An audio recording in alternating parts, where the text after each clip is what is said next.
Welcome to the On the Edge podcast with your host, Scott Groves. Hey, ladies and gentlemen, it's Scott Groves with the On the Edge podcast. We're getting started today with my new friend, Eric Wohlwend, which I cannot pronounce your name. I have like a tongue twister with the two W's. So I'll have you pronounce it correctly. But more importantly than the pronunciation of your last name is what you've accomplished, man. We were introduced by a mutual friend that said, hey, Scott, this guy's going to land really hard for your podcast audience because he makes money in interesting ways. He's bought and held and sold and developed several hundred properties. He's got 3 books that came out in the last 12 months between he and his kids, who he's just raising into these entrepreneurial master classes. So, Eric, thanks for being on the show. I know your time is super valuable. You're in between airports right now at your home office, but tell us about you. Tell us why people might be interested in you or might want to listen to you about how you make your money, how you raise your kids, and how you live your life, because it all sounds very interesting in the few short conversations we've had. Well, thank you very much for having me, Scott. It is absolutely wonderful to be here. And really, there isn't a lot different. I have friends that grew up very poor. I know a couple of very, very wealthy people. But really, I was just raised in typical little suburbia. We were in a little teeny town with 3 stoplights in Midwest Ohio. And I was taught the same as I think most other middle-class people are taught. Go to school, get good grades, work hard, and people really put a lot of value on that. And that was wonderful, but what if you don't want to climb the corporate ladder? What if you don't want to go back and get another degree and another degree? And I saw that, my mom had her master's, a couple of different degrees, and she couldn't get a job because she had too many degrees. They'd have to pay her more. And she calls up and says, look, I just need a job. I just got a divorce. I got to have some work and pay me minimum, pay me whatever, but I need the job. And they said, we can't do that. You have a master's. Then my dad, he was a dentist and he couldn't get a job, messed up his shoulder when he was working, lost his dexterity. And so he couldn't practice dentistry anymore. Went in to work. He wanted to teach dental hygienist. They said, well, you can't teach that. You're not a dental hygienist. He said, I'm a doctor of dental surgery. I've had these people working for me for a decade. I'm more than qualified. So my dad's overqualified.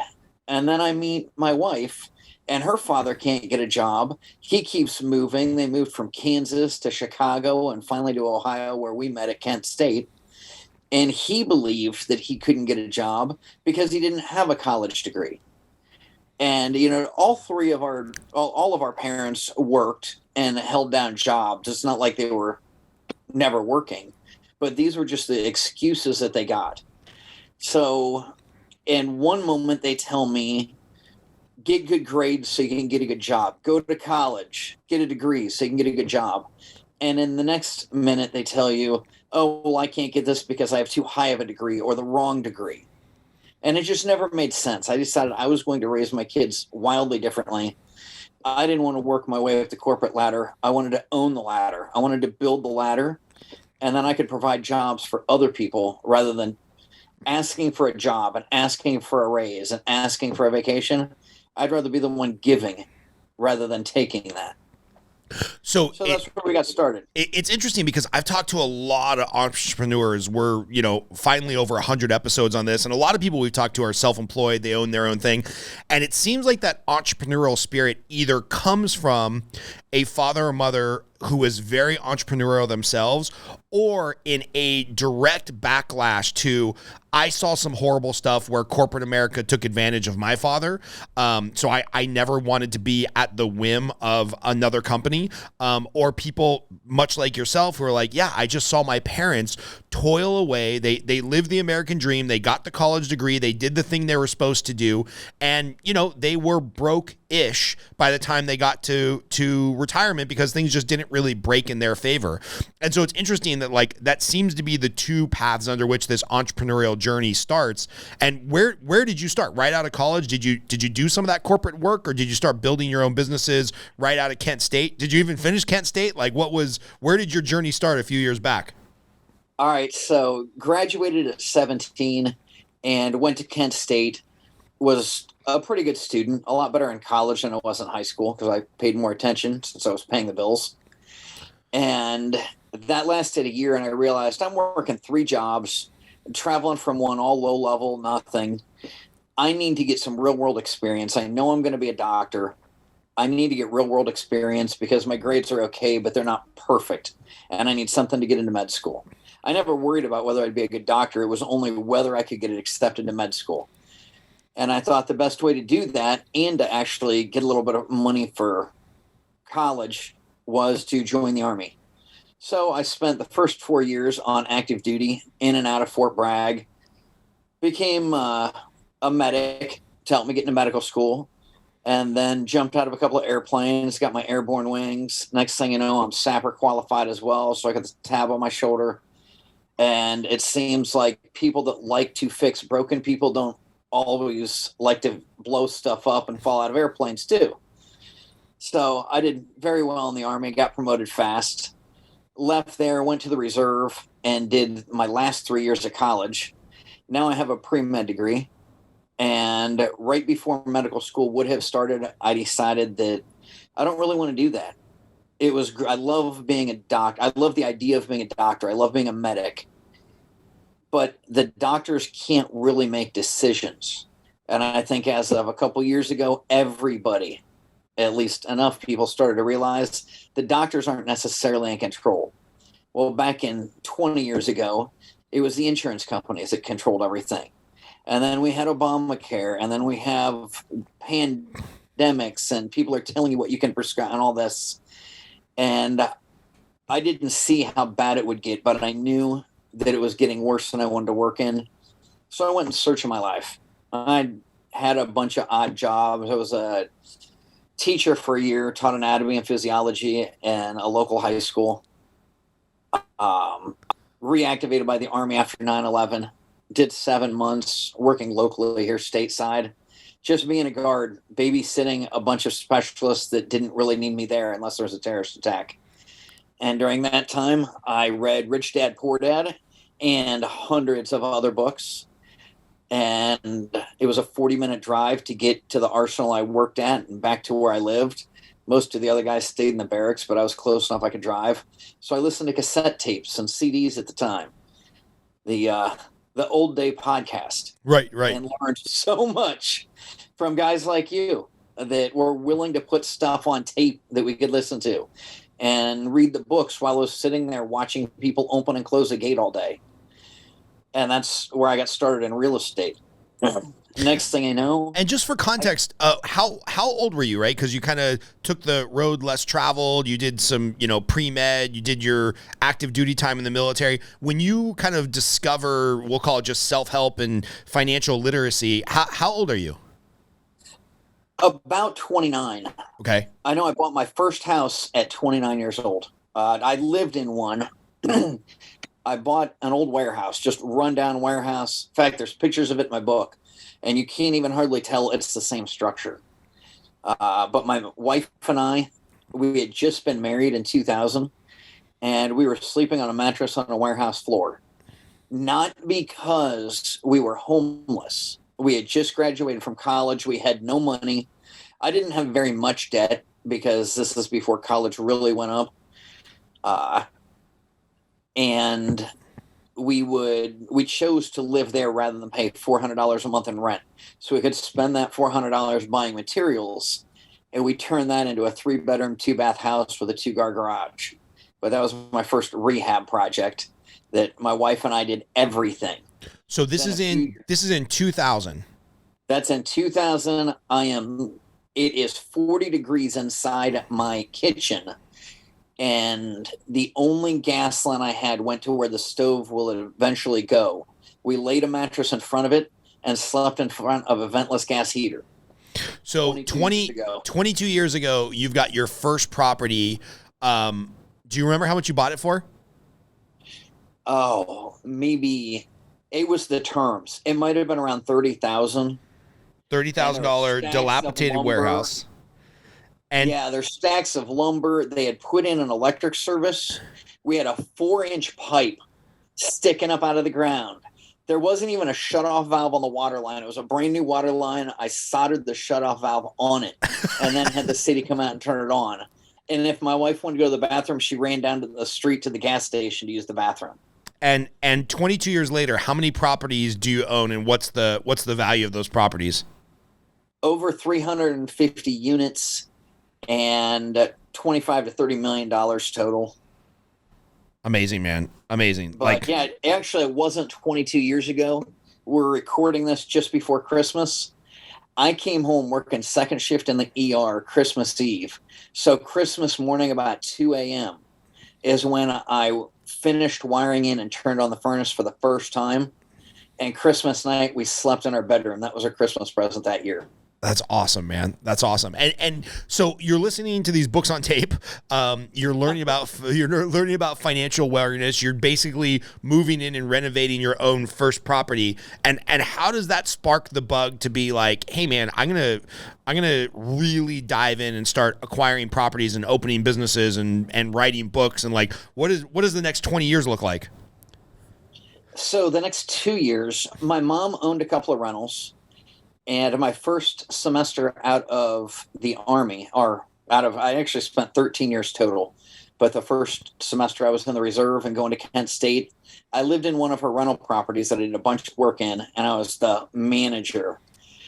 And I swore I would never have anything to do with real estate again. Oh my God, everybody knew my mom owned it. They knew I was her son. I was supposed to collect rents. I was a nobody that went to the wrong state school when they were all hot shots that went to Mount Union.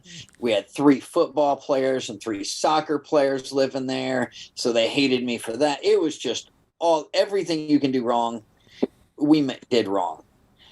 And I actually, before we started recording, mentioned I've jumped out of a few airplanes. Right. Well, I was airborne in the Army. I then became civilian qualified. I've got over 1,000 jumps. I was an instructor for many years. And my whole goal was just to buy 7 acres on the airport, an airplane, a handful of parachutes, and run the local jump shop. And I wanted to be a skydiving bum the rest of my life. And my mom said, well, you're really handy with a hammer. Why don't you fix up and flip a couple of properties? That'll give you the 25 grand you need for a down payment, and you can buy your drop zone. So I went and I fixed up my first one. Now this is right after I bought it while I was still working in the reserve. So 7 days a week, 6.5 hours a day, I would go sit in front of a gate. But I got off at 12:30, and so I'd work 6 a.m. until 12:30, and I had all afternoon to work on a property. I fixed up my first one. I got it rented out, and rather than sell it, it just didn't make any sense. You sell it, you give up 10% to the real estate agent and the title companies. You give another 10 for concessions to get it to sell. Why not just get a loan and you put almost the same amount of money in your pocket, and you don't have to pay taxes on a refinance? So here I am selling, and I'm putting the same amount or maybe even less in my pocket than if I refinance. If I refinance, according to my math, which was totally wrong, but after the first house, I anticipated that I would make about $50 a month off this house every month for 15 years, and then it'd be paid off. More terrible math, even though I can add, I did not know what to put into it.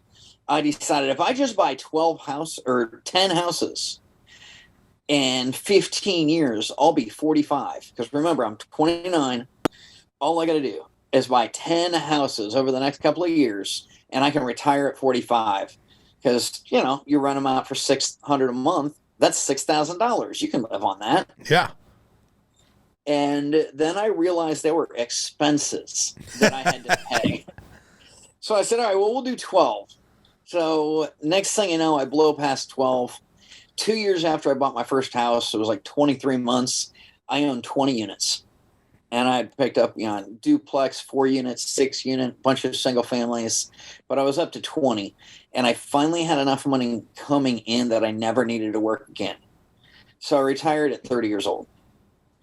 And that lasted for about 3 weeks because I had enough money to pay the bills, even with mortgages and stuff.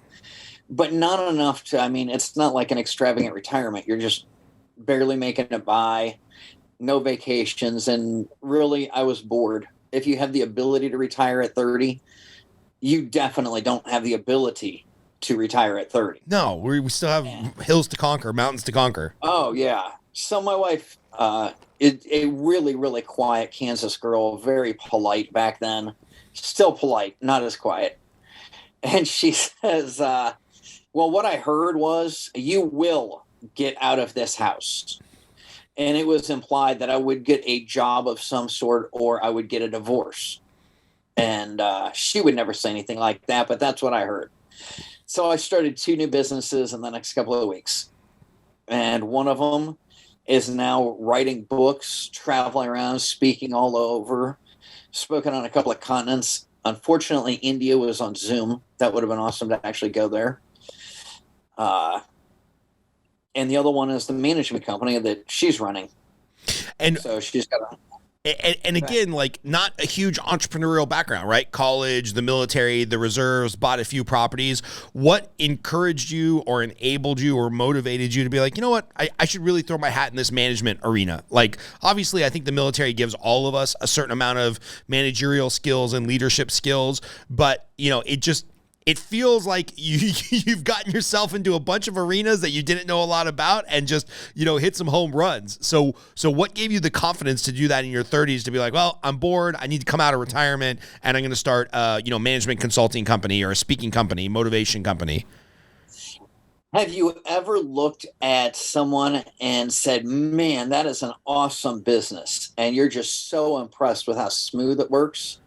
And then you meet the guy or the girl in charge, and you're like, they are not very smart. And I don't want to say bad things, but there's one specific thing that I hate to hesitate, but you can tell the guy, he's slow. And all I heard, it was on 2 cassette tapes, so it had to be less than 2 hours. But it is about the origin of one of the huge hamburger chains that is now worldwide. And his whole idea was, when I was in the Army, we painted the chow hall and people complained less about the food. So we are going to paint our restaurants every year. And, you want to keep people happy, always give them the same thing. Just make it a burger and fries and a shake or a drink. Nothing special. We're not having these huge menus like everybody.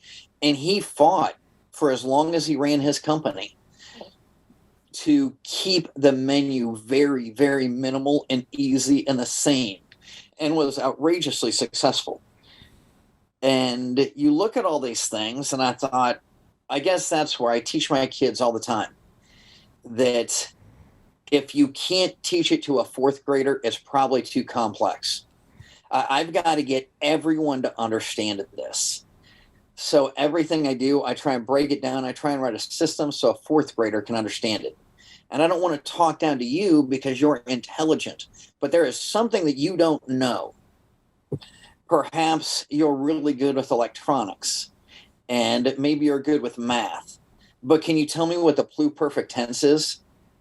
I only know that because my mom was an English teacher, and I think it stood out. If you are a doctor, I'm sure you're very advanced in chemistry and this, that, and the other thing, but you're probably missing something over here. If you are an editor, you probably don't know the Pythagorean theorem, which is something you learn early in high school, right? You just forgot what it was. You don't use it. All you do is look for commas and all my misspelled words. Right. So people use what they can become very advanced with whatever they use. But even the most brilliant people in the world really fall back to about the 4th grade level. So everything I do, if it is not one of your main traits, if it's not something you use all the time, if you don't exercise that muscle, it atrophies.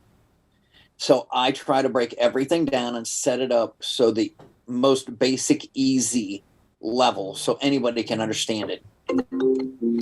And was that your thesis for the management company of like, hey, there's something missing in the space where we can teach people how to, without feeling demeaning, dumb it down to this 4th grade level and improve their business? Because you do a lot of like consulting at this point, right? That was it. What happened is we had a bunch of rentals, and 2007 came to be, And everybody knew that real estate always goes up. You can't get hurt. Just buy for the long term, blah, blah, blah. And most of those people were wrong. So we went out. We're at the National Real Estate Summit. And we go out to dinner probably Saturday night of the summit. And this one couple had been pressuring us, hey, take over our rentals, take over our rentals. And we decided, it's not legal. We're not going to do that. You need to have a real estate broker's license. Finally, I gave in. I said, all right, give me a couple of weeks and I will bribe some real estate broker and we'll find some way to do this. And then I went, and this broker that we had bought an awful lot of property off of said, yeah, we'd like to start a management company. I want to use your name to do it. You need to sign all the paperwork to make it legal. And my wife will immediately get her real estate license. 2.5 years from now, we will take over the management. But all the money we make between now and then, you get your large cut of that. And seems like a good deal. Yeah, she had just lost a bunch of money in the stock market and said, yeah, I need to replenish my retirement. This sounds like a good deal. You're an honest person. We've done a lot of business. Let's do this. So Lila goes out, gets her license to become a real estate agent. I buy enough properties personally that she meets that criteria. She's already got a bachelor's degree. And then she goes and takes the broker's test, whatever. I'm sure there were a couple of classes, and gets her broker's license. So now she is the broker and starts her own brokerage. And we transfer the management, which we started with 50 properties maybe that we owned at the time. Within a year, we had 250. Then doubled it again the next year to 500. And what started out, I wish I had thought ahead like you think, like I just know. No, I did something and I didn't remember how to do it. So the second time I did it, I wrote on a sticky note and I stuck it up here in my file cabinet. And then the sticky note turned into, we need to write this down on a bigger piece of paper. And now there's a magnet holding it up. And now I can't find the sticky note. So we type it out in the computer and I save it wherever it's logical. And then I can't figure out where I saved it in the computer or what I called it. So we go, and my wife types out all of these notes that we have stuck all over, remembering how to do stuff. And she types them. I find the stuff I've typed in the computer. We put them all together. And really the best part of our system is when I learned how to create a table of contents in Microsoft Word. And so we went from sticky notes to now we've got maybe 140-page systems manual of exactly what to do in every circumstance. And every time something else goes wrong, if it goes wrong more than once, we write it down and shove it in there so people can just look in the system and figure it out. And, usually entrepreneurs break at scale, right? When I hear you going from I own 10 properties to my own 50 properties, and then we went to 250 properties under management, usually at some point the system completely breaks and shatters and falls apart. And I've heard you already several times mention your wife, which I think is awesome and endearing, and she's obviously a trooper. Has it been her organizational skills or your guys' partnership that has allowed you guys? Okay, maybe not. Let me just ask it more open-ended. What has allowed you guys to scale without the bandwidth completely going away and everything disintegrating? Because usually that's what entrepreneurs do, and then they realize on the next business they've got to bring in a CEO or a COO or something like that. So what has allowed you guys to scale without completely destroying your own foundation? Our support of each other.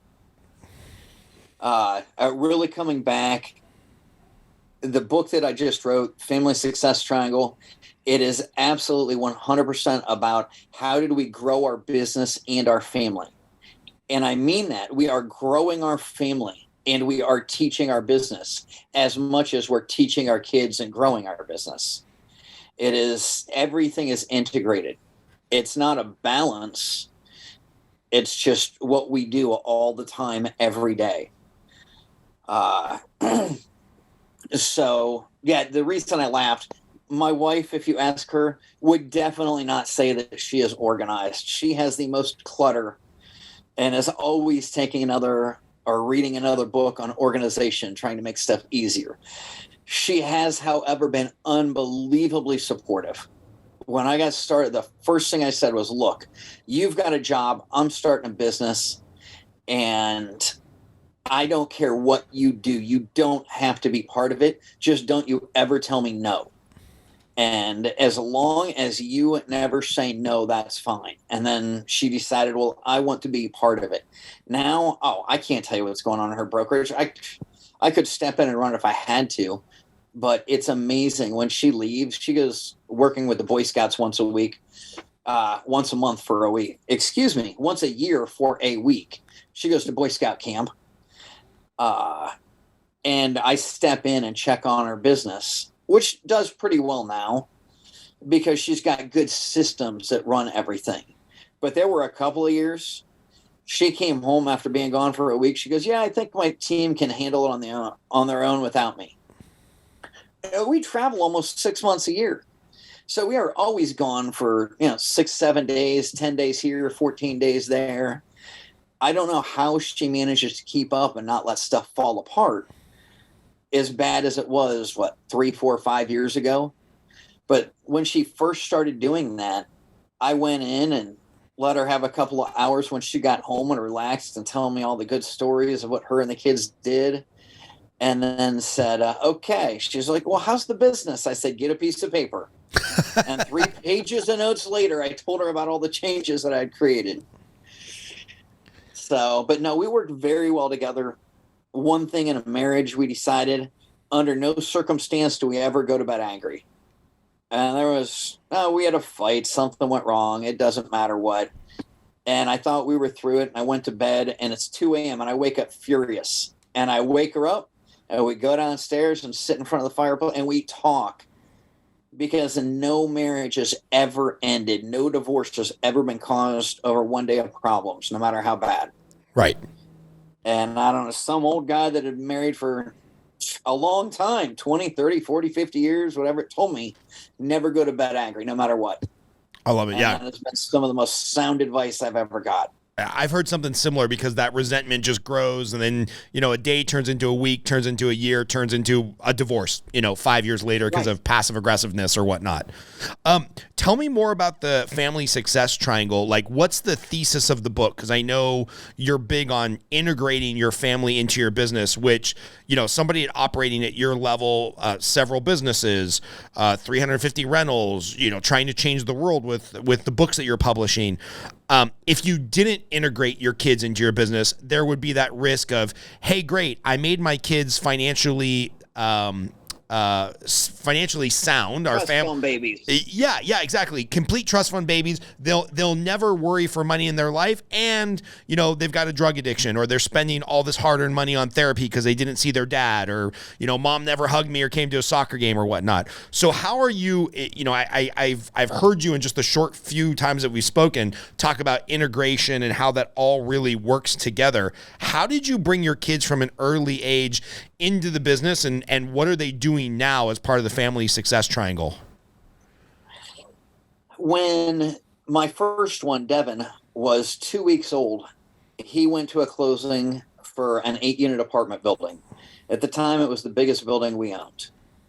We had 30 or 40 units is what that took us up to, something like that. And the contractors got behind. By then, I knew that I couldn't hire enough. I couldn't do it.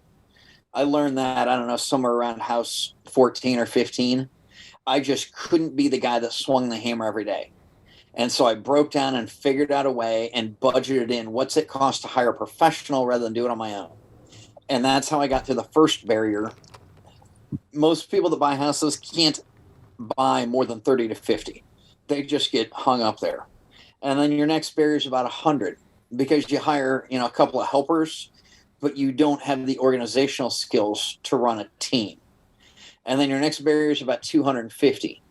But by the time you hit 250, it actually gets far easier because now I can hire somebody really good about management and sales to do the showings. I can hire somebody good with numbers to do the bookkeeping.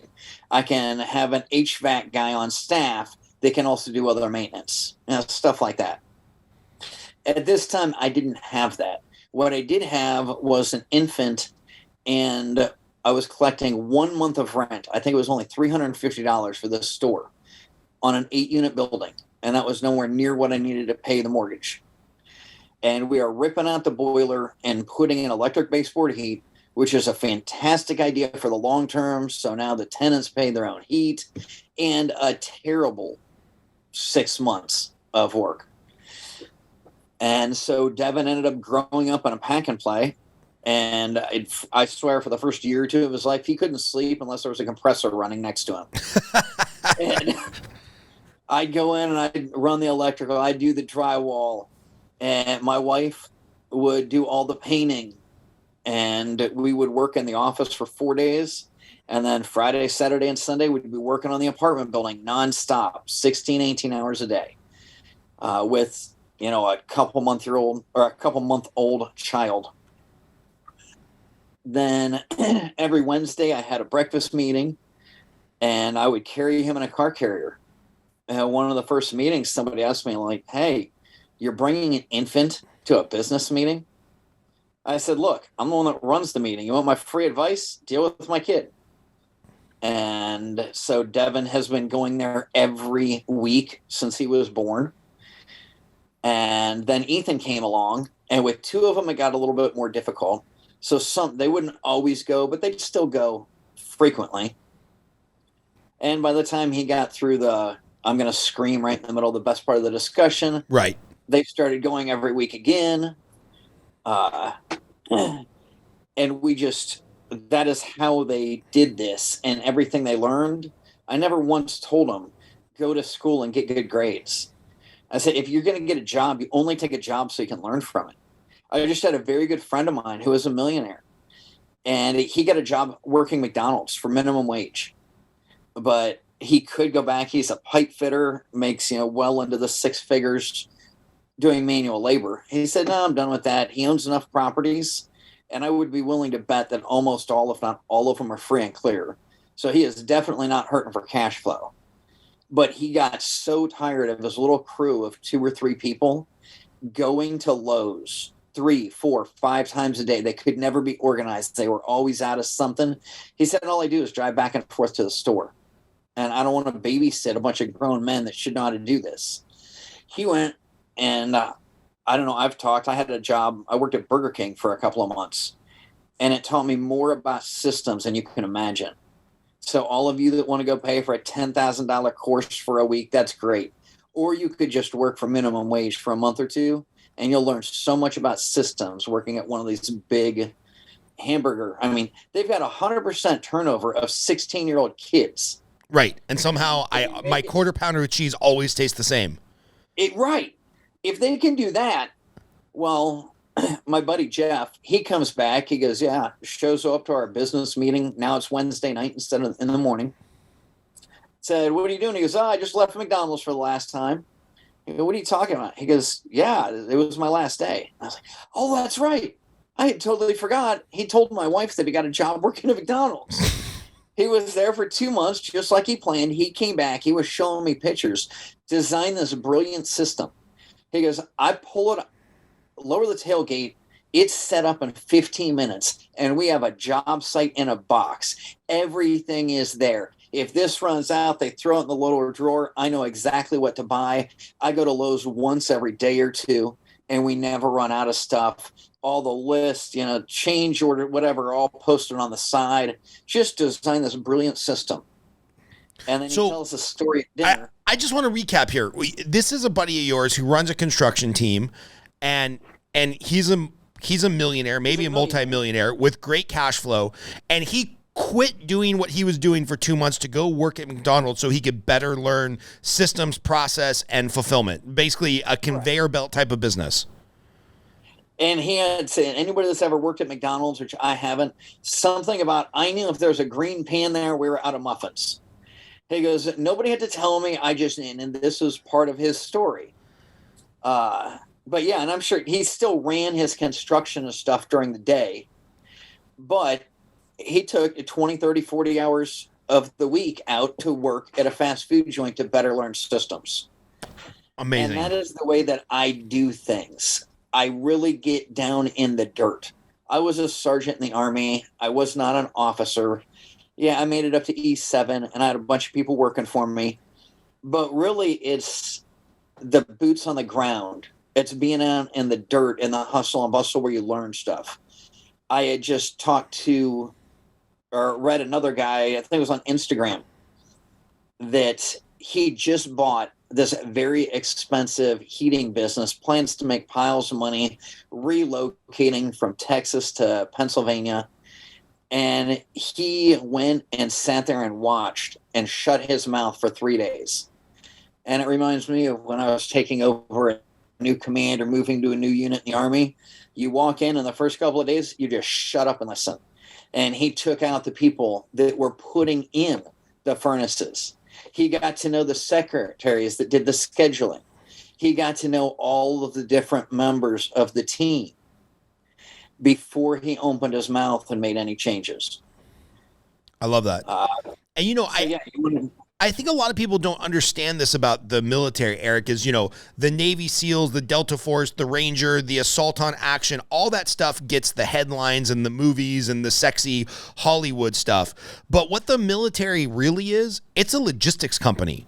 I mean, to get food and shelter and bombs and bullets from Fort Riley, Kansas to the middle of the Iraqi desert, and to not run out of fuel and to not run out of food and to not run out of batteries for night vision goggles, it's really just a logistical masterpiece, which is starting to inform me about you of like, oh yeah, it didn't matter whether you went into buying or selling houses or running a real estate brokerage or opening a publishing house or a management school. What your superpower appears to be is logistics. How do I get from point A to point B, and then just replicate that model? Is that a fair assessment? Thinking about it like that, yes, it is. I was one of the frontline troops. I was an airborne sapper, and we'd get a call if there's a shot fired in anger anywhere in the world. It pretty much always comes down to the 82nd Airborne, Navy SEALs, where are we assaulting? But we would go through rotations and be on 45-minute recall. So 45 minutes from the time we get a call, you're out at a bar, you're dancing and drinking Pepsi. They would turn on all the lights, turn off the music in the middle of a nightclub and say, if you're drinking Pepsi, head back to base. Here's a list of the units that just got called up. And then 5 minutes later, the music's back on and half the guys are running out the door. But that is how I lived the first half of my adult life. And they told us it took 7 people in the supply chain to get us the beans and bullets where we need them so we didn't die. And I have been in places like Haiti where we didn't have enough water. We're living on 2 quarts of water a day. Army regulations state I need to drink 4 quarts an hour just to maintain my life. I've got flak jackets on, which adds 10 degrees. It's unbelievably hot and humid. You're practically at the equator, and everybody is sunburnt, from here up to their neck. Whatever's showing is terribly sunburnt. Worst sunburn I ever had was a black female came in, and she couldn't believe this excruciating pain. And I said, you're sunburned. She goes, look at me. I can't get sunburned. I said, you can here.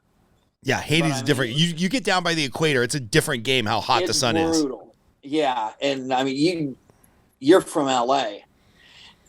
That's a lot closer, but it is still not right at the equator. Yeah. And so we've got the heat, not to mention there's some combatants out there and some other bad things going on. And you're working, doing pretty stressful stuff, digging holes, filling sandbags, putting in guard towers. And that's what we did. We were in there and we held the fort, put up the concertina wire, the sandbags and everything until we had it built out. And then we went home. And the real soldiers went in and sat around for a year. And we were like, yeah, in and out as fast as we can. We got the Expeditionary Medal. Let's go home. So I want to dig into the book a little bit more. Explain to me the success triangle. Like what are the sides or the points of the triangle, and how does that relate to kind of the speaking and touring that you've been doing recently? All right, just like I built my businesses, and you've mentioned how many we have. I raised my kids the same way. We started, and we've got the business first. The business gives us time to be there for the children. And we have homeschool. We just now got a curriculum, but we started writing all of our own stuff up until, well, Devin's been in college since he was 12. I found a way to get him accepted into college so he can get free classes at 12 years old. He passed the test to get in, so they let him. So this is his third year. And Ethan has no desire to do that, even though he's 13, and that's fine. He can do whatever he wants. But the business gave us the flexibility.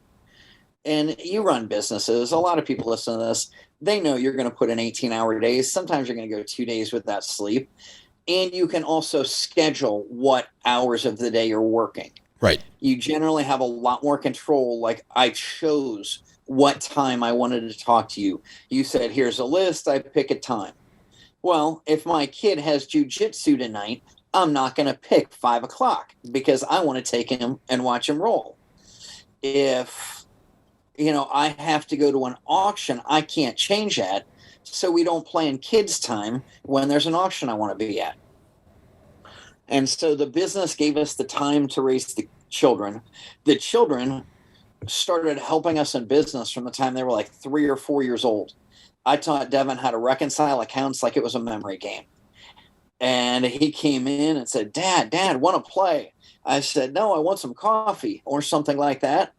Here, you sit down and just take this mouse. And if you find the number, here's the piece of paper.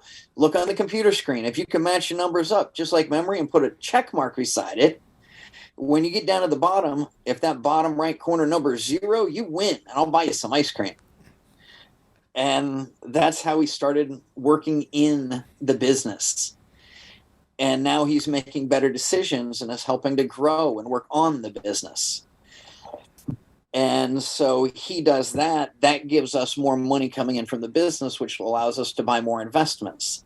The investments, we need to hire more contractors to fix them up and to keep them rented. It grows the business. The business brings in more money. The investments bring in more money. It gives us more time to hire higher quality people and spend more time with our family. So there's your triangle: business, investing, family. And every one of them goes back and forth. Everyone leads to the other. It's not a one-way trip.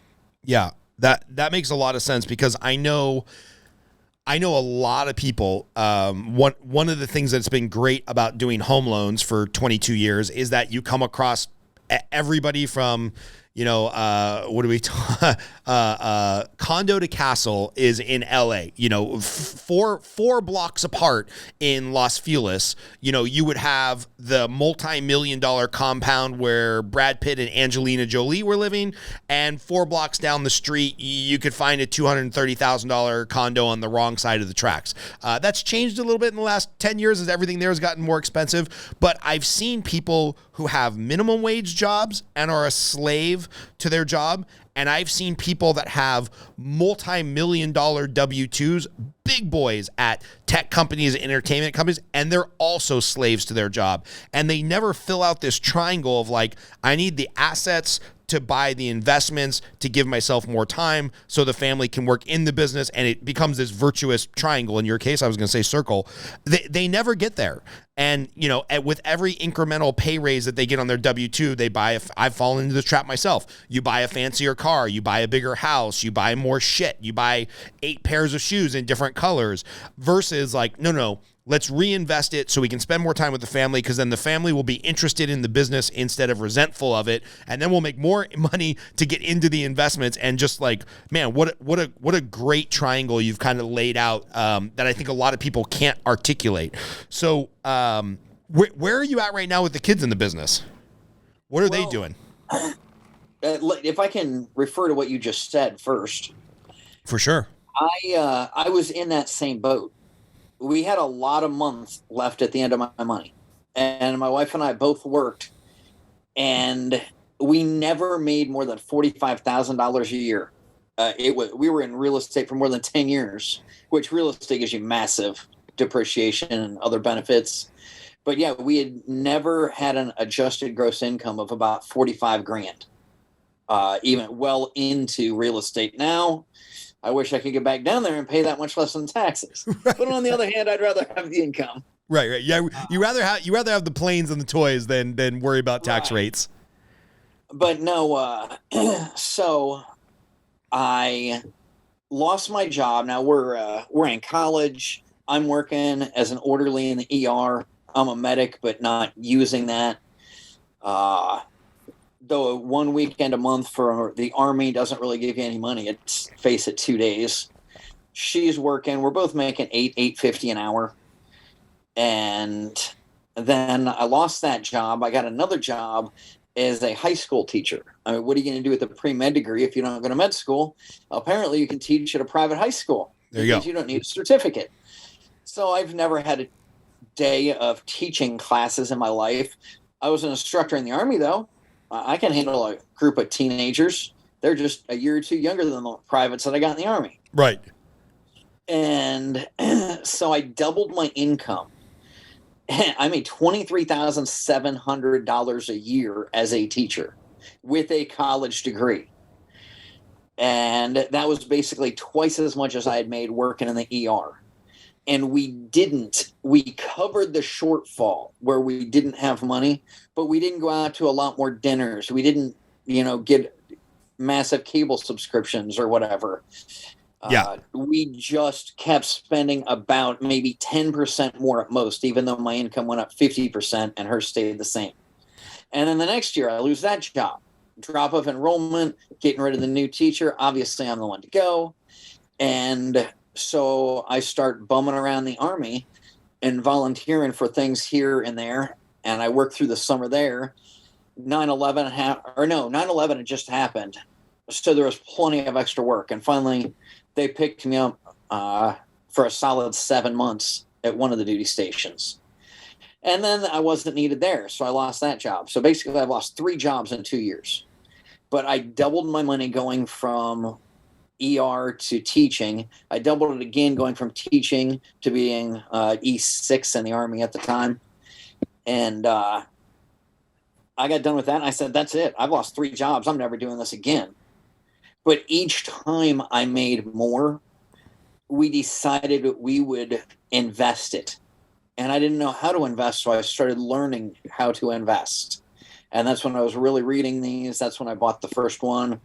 And we have exactly one rental property. My wife makes $8.50 an hour maybe. And I don't have a job. And we have a first and second mortgage on the warehouse because that's how much money I spent fixing it into a livable house. And I said, that's it. I came home. I actually left my last duty station in camouflage uniform. I go straight to the bank and I apply for a loan. And this is back in 2003 when everybody could get a loan. Right. And so, yeah, they pre-approved me for a loan, even though I don't know what house I'm going to buy. My wife comes home from work that afternoon. I say, good news. I'm a full-time real estate investor. And she says, does that mean you lost another job? But that was the start of it.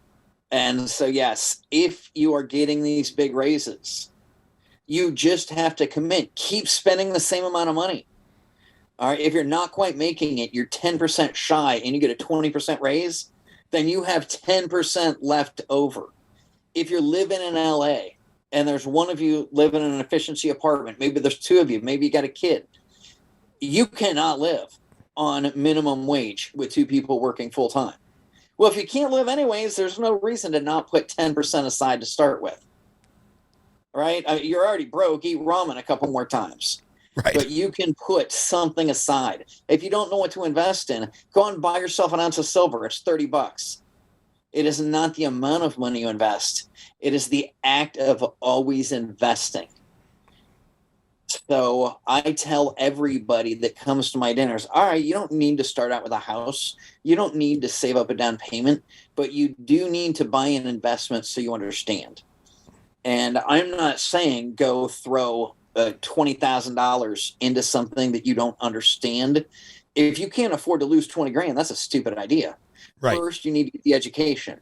But if there is some way you can put a little teeny bit of money into it, something that you can afford to lose, even if it hurts a little, you learn, or at least I learn, and most people learn far, far faster if they've got skin in the game. For sure.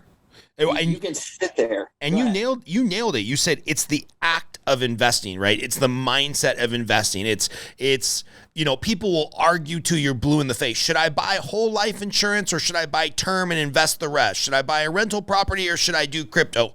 None of that matters unless you start flexing that muscle and fall in love with the act of investing. Because really all you're doing is you're coming up with excuses to have analysis paralysis on, should I buy this? Should I be gold? Should I be silver? Should I be long the market, short the market? Well, just do something.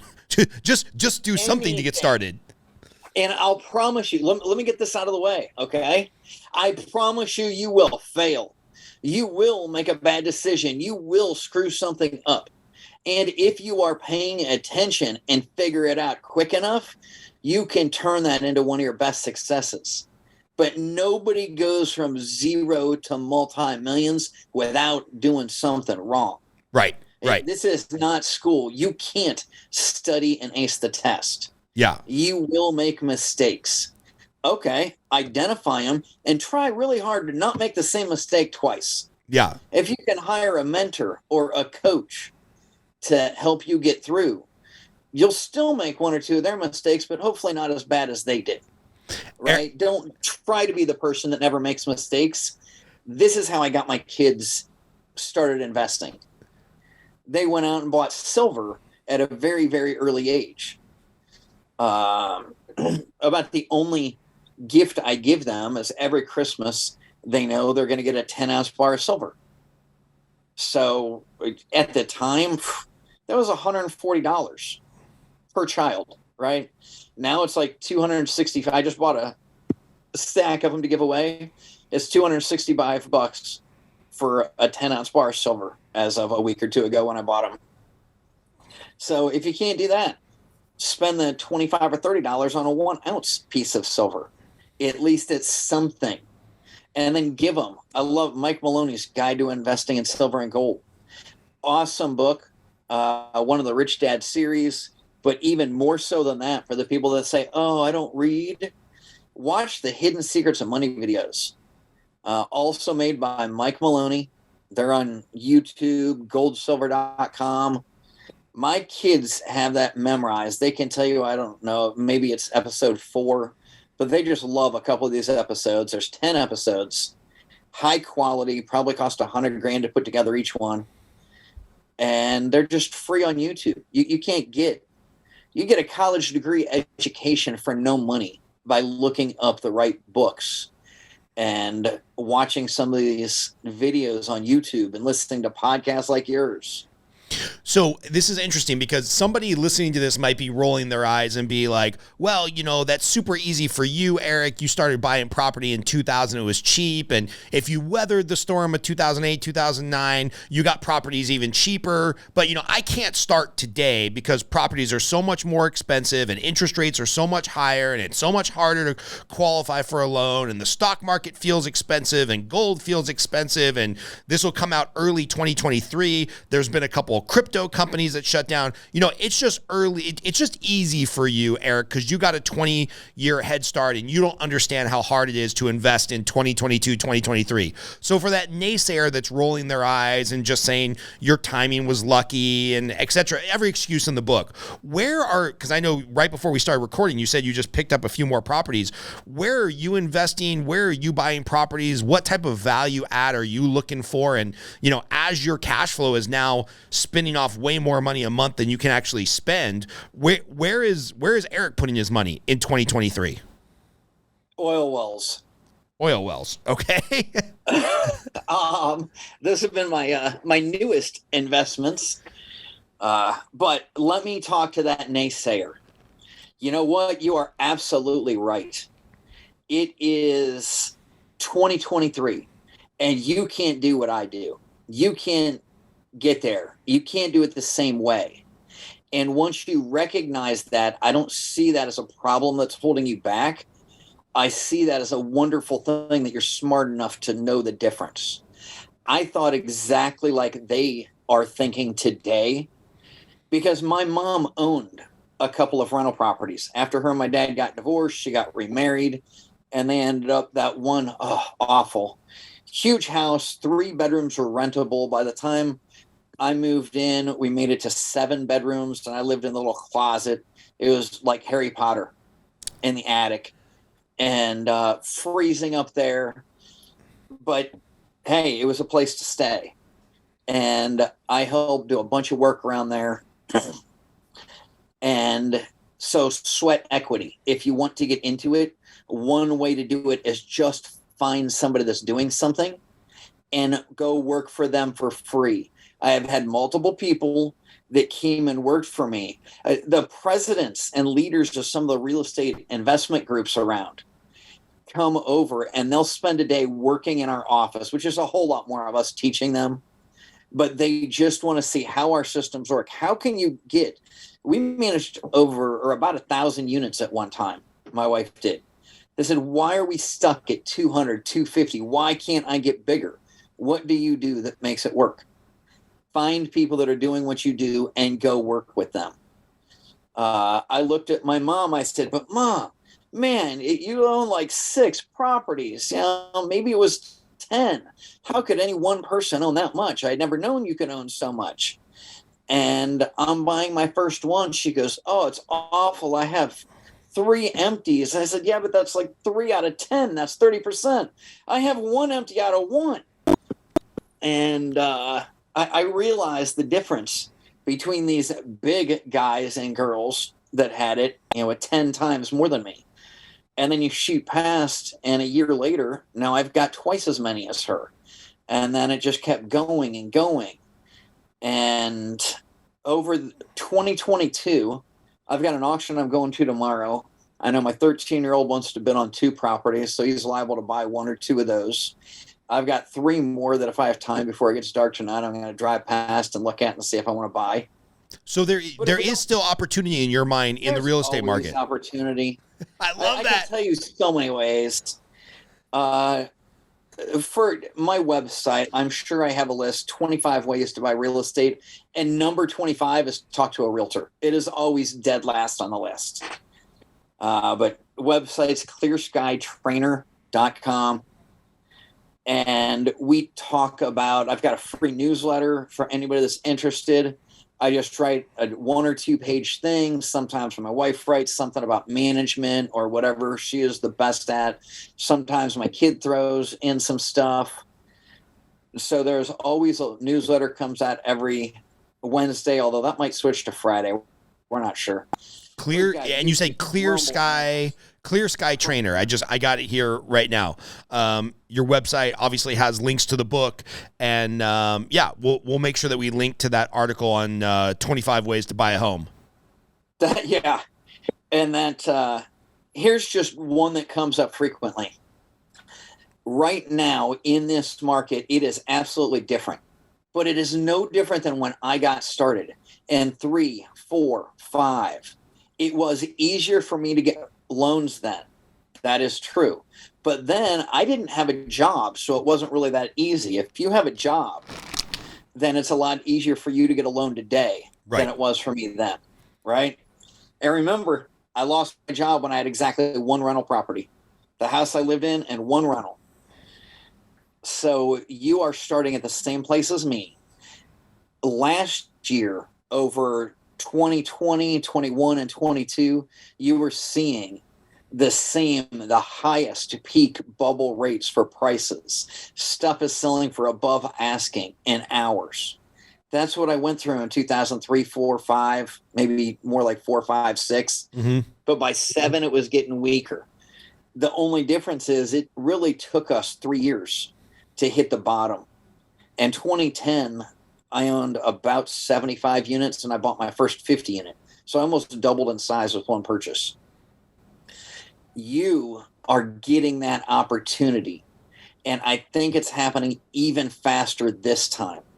So get out there and get ready. Don't wait for the bottom. Buy one now. Find a way to get creative financing, even if you don't have money. Now is the time, because if you wait for the bottom, first off, you're going to miss it. Nobody times it perfectly. Right. If you do accidentally get lucky, then you're going to say, well, I'll just wait until I find another one that is that good when you got it at the perfect time. Right. It will never be perfect. You know the perfect time? 20 years ago when I got started. But if you didn't start then, maybe because you're 25 years old, then today is the perfect time. Right. Go out and take action right now. Do whatever it takes to get an investment. Join a group. I think that with this massive drive, I have my very strong opinions about the government after working for them for 13 years and just everything else they did.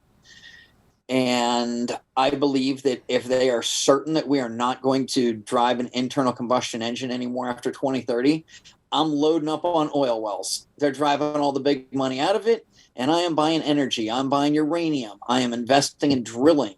I've got money into 2 different oil wells so far this year, and never did that again.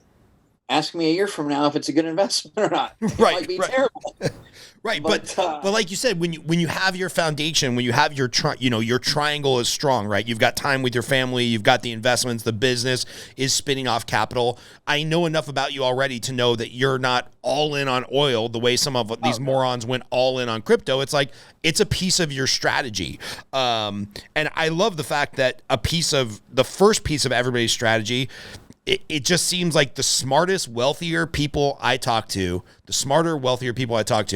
it always comes back to that foundation as real estate, right? Like, it's cool. All the 100 millionaires out there, they've got all kinds of different income streams and whatnot. But just about 80, 90% of the very wealthy people I know, they started in real estate.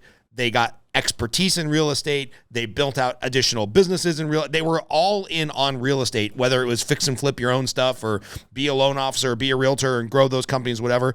It all started there. And then you can branch out with the cool stuff, the uranium, the oil, the crypto, whatever you want to do. You know, I sat down at a bar in LA. It started in a bar in Orlando at one of these seminars I went to as a student. And we drew on a little cocktail napkin. Here's real estate. This is where you are today.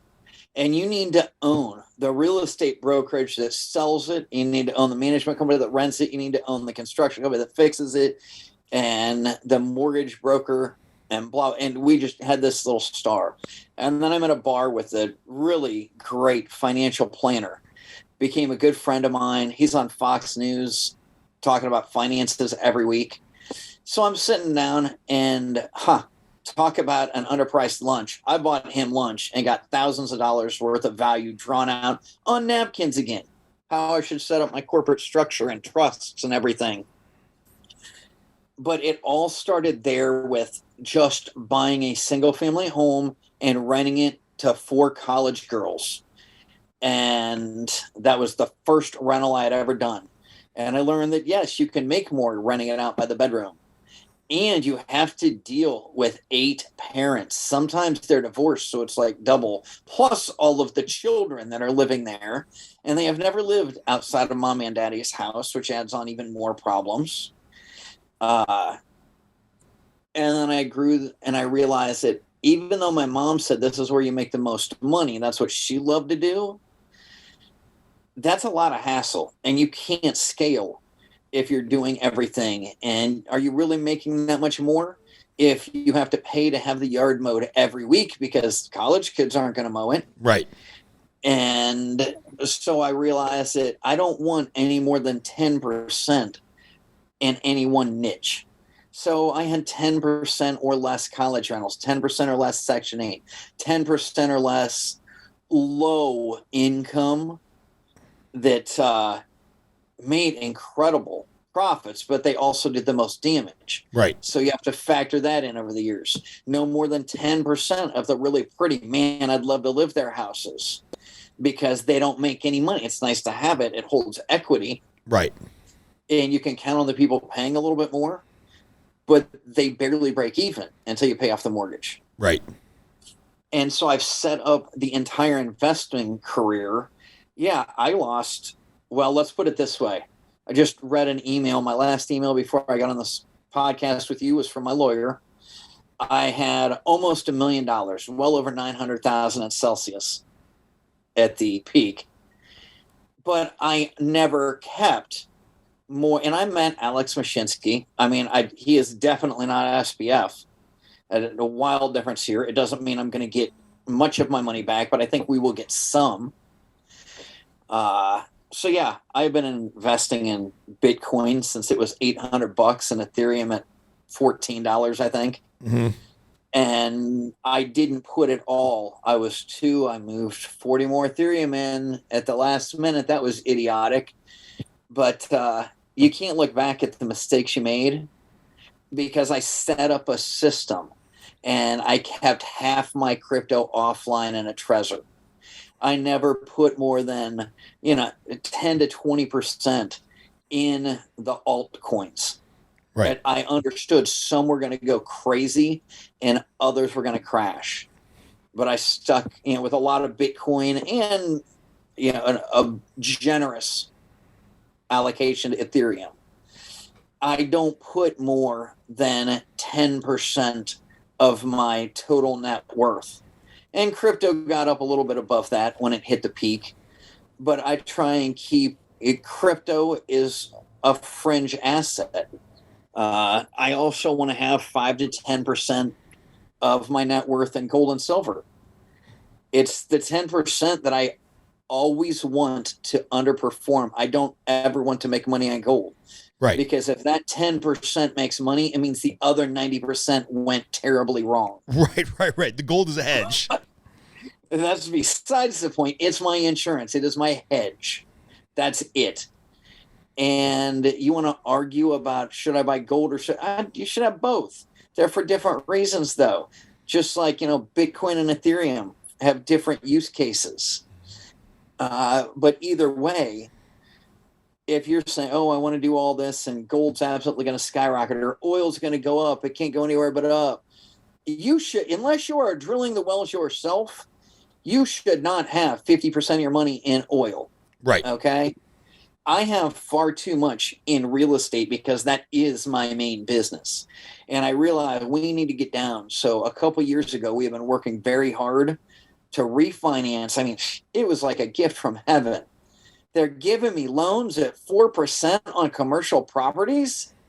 And I got a 4.75% loan, and inflation 7, 8, 9%. I mean, the inflation is literally paying off a couple percent a year. The rents are going up more than enough to cover it, and I can't adjust my rates for another 5 years. It's just, real estate is the place to be. And it was brilliant that I started buying earlier. But guess what? We're about to hit another bottom. I don't know if it'll be a year or two or what. Now's the time. Start. Buy one, even if you pay too much, even if you make mistakes, because then when the great deals are here, and by the way, for more than 2 years, I've been predicting that real estate prices would go down this November, as in a month or two ago. Congrats. Good prediction. And I said it'll start about then and go for at least 18 months. Don't know how, but it won't be the same as 2007 and 8, but it will rhyme. Yeah, I agree. So now is the time to get started in this stuff and just keep 10% aside for insurance. And if you believe that that's gold and silver, do it that way. If you think it's Bitcoin, do it that way. If you think it's cash in the bank or T-bills, then do it that way.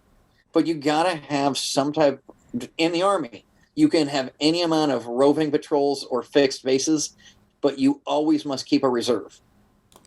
If you've ever watched any war film, think The Patriot. The time they always get their butts kicked is when they go all in and throw the reserve in. Don't ever do that. Yeah, you got to always have that is a sign that you're at the top of the market. You always got to have the QRF. You always got to have somebody to respond. Yes. Set up, which is what I do with my kids. I tell them they had jars.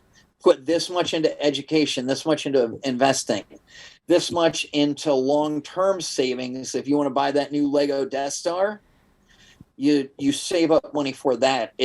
Savings is not the end. It is not the goal. It is the means to get to the end. So if I frequently say bad things about savings, That's not to say you shouldn't save for the next year or so to come up with a down payment. You might need a down payment, and you should always try to be more creative so you don't need the down payment. You should spend some of your money on education so you can learn how to not use a down payment, but don't count on that until you've done a deal or two like that. Also be setting money aside. So yeah, it's all splitting and it's all percentages. I don't care how many millions you have in real estate or the stock market or whatever. Is it well, God, I hate that word, diversification. But really you need to know how to diversify. And that is not buying 10 different stocks. It's not buying 20 hedge funds or mutual funds that all own the same stocks. It's having some hard assets. And if you drop it on your foot and it doesn't break your toe, it's not a hard asset. A piece of paper that says you own gold is not gold. Right. I want bricks and mortar. I want real gold in a non-bank vault. I want to have cash flowing assets. Maybe that is your business. If you're a chiropractor, a doctor, or whatever, then I hope the chiropractors start a string. Massage therapists start a string of massage parlors so they could be the business owner. And the one, she still got to work doing massages every Thursday. And the biggest thing she did is she loved to do it, but didn't want to do it every day. And she hated payroll. So making two little changes dramatically increased her business enough that she could go out and start another location and just work one day a week with her favorite clients only and hire all these other people. And she's making a percentage of profit there. If you're a beautician, if you do nails, I have a store that's been rented out for many, many years, and I helped just a little bit with a lady, started doing hair and then rented out nail salon. She was collecting more in rent from these girls that were doing nails, and then she put in tanning beds and all this stuff. She's getting more in rent from them. She never needed to do anybody's hair again. She could put hundreds of dollars in her pocket without working just from their rent after she paid the rent from my building. I love it. There's so many different ways you can do this. I got a few rapid fire questions for you because I know your time is valuable. So, favorite movie and why? Oh, Matrix is way up there. There's an awful lot of historical great ones, but man, we watched The Matrix and I was first getting started and it seemed like so much of this, they just totally got it. I can see the way the world is working. And this is when I first started seeing things in a different light rather than save money and get a good job. And so, yeah, I'd say that is why. I love it. I love The Matrix. You're a first, by the way, to call it The Matrix, and it's one of my favorite movies. Thing you're most proud of right now with your kids who are, just turned 13 and 16, things you're most proud of about them? That Ethan, the young one, has learned how to lose and not be a sore loser. Boy, did he hate that. They have done spectacular things.